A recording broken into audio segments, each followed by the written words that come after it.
So update 33 gets some new information, guys, from the devs, and it really looks like this update is about to contain a swarm of blood ferals that are unlimited at spawning. We are literally about to lose all our in-game characters when this thing launches. And yes, I am just kidding. This actually happened on a live stream with Undead Labs, and apparently this is a bug that I hope none of us see when update 33 launches. And yes, it actually has been happening to other players on the PTR for the past month. So my goodness, if they don't fix this before release, yikes. But today, guys, the folks that did give us an update on what's happening with the new Infestation update. They gave their thoughts, they gave their mindset on the patch, and pretty much what we can expect going forward. Now, if you guys are unaware, update 33 is going to be all about the Infestation rework, something we've talked a lot about here on the channel over the months. And this is bringing in a major overhaul to the mechanics of not just dealing with infestations only, but sieges. And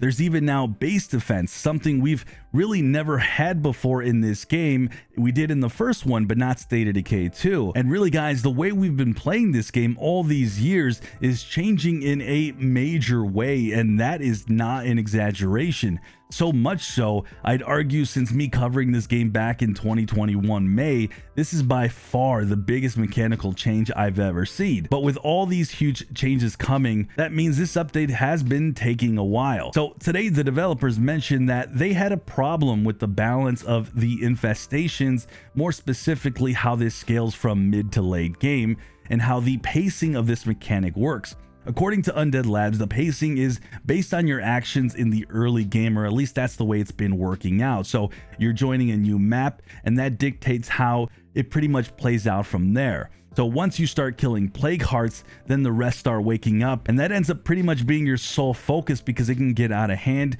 it won't be too much fun, and it gets tedious and dangerous. Now, what they really want is for in the mid game is for you guys to focus on taking out plague hearts and taking out plague territories, but not so much that you're stopping everything that you're doing and you're mostly having to just deal with the new infestation mechanic alone. At least that's the way they explained it on the live stream. So what the team right now is actually trying to accomplish is making it smoother at the start before the chaos has the potential to erupt the game and disrupt the game much further. So it's like, for example, if I started a new community in Lethal, and I have no weapons, I have no resources, but I accidentally wake up a plague heart, well, now I'm dealing with that very much with a new community that has nothing, and it can go all wrong, and I can wake up even more plague hearts, and then I'm pretty much screwed, and that community's done. So my sense is they're trying to balance that type of scenario much better by slowing the ramping pretty much at the start of the game. Now, they didn't give specifics on how they're actually going to tweak this before the update launches to kind of get to that vision, but that was pretty much their mindset and their goal here when this does launch. Now, one big aspect that was also mentioned today was they want to reward players for engaging this new infestation system.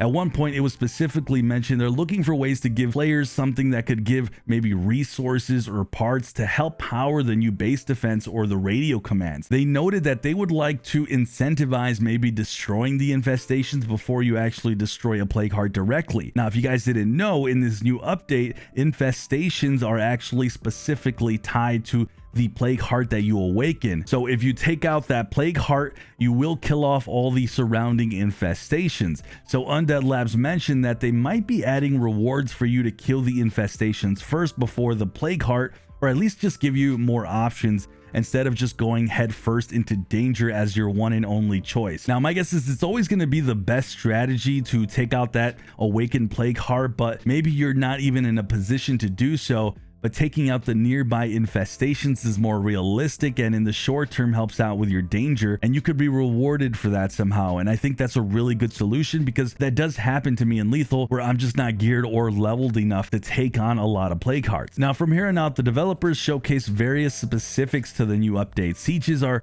pretty much getting a massive rework because all these new infestations and all these plague hearts, they're spawning these infestations, the hearts are, and it's because they're trying to siege your base and they're trying to kill your community.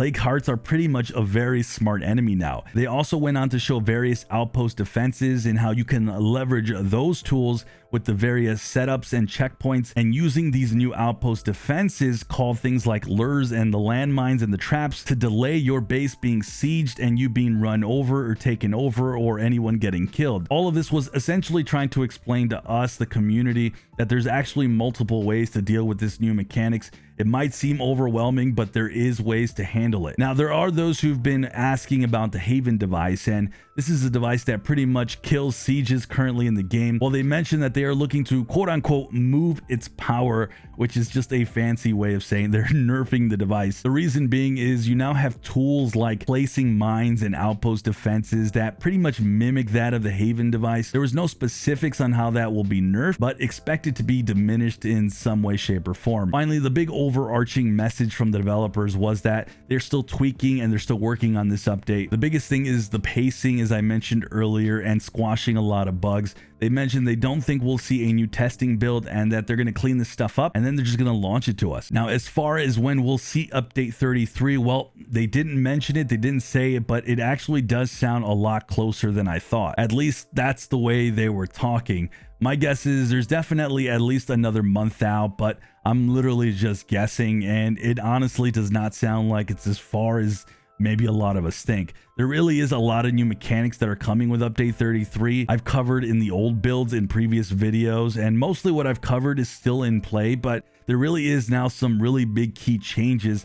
But ultimately, the systems in place for this new infestation mechanic work together a lot more seamless than when I covered it before. And I have to say, it's a pretty unique system overall that you don't see in any other game. I'm going to have a video coming in the weeks really digging deep into the new update and the new mechanics and how you guys can actually tackle it to where it's not overwhelming. So make sure you guys are subscribed. And if you guys want to see some new hidden features coming in a future update, make sure you click the video on the screen.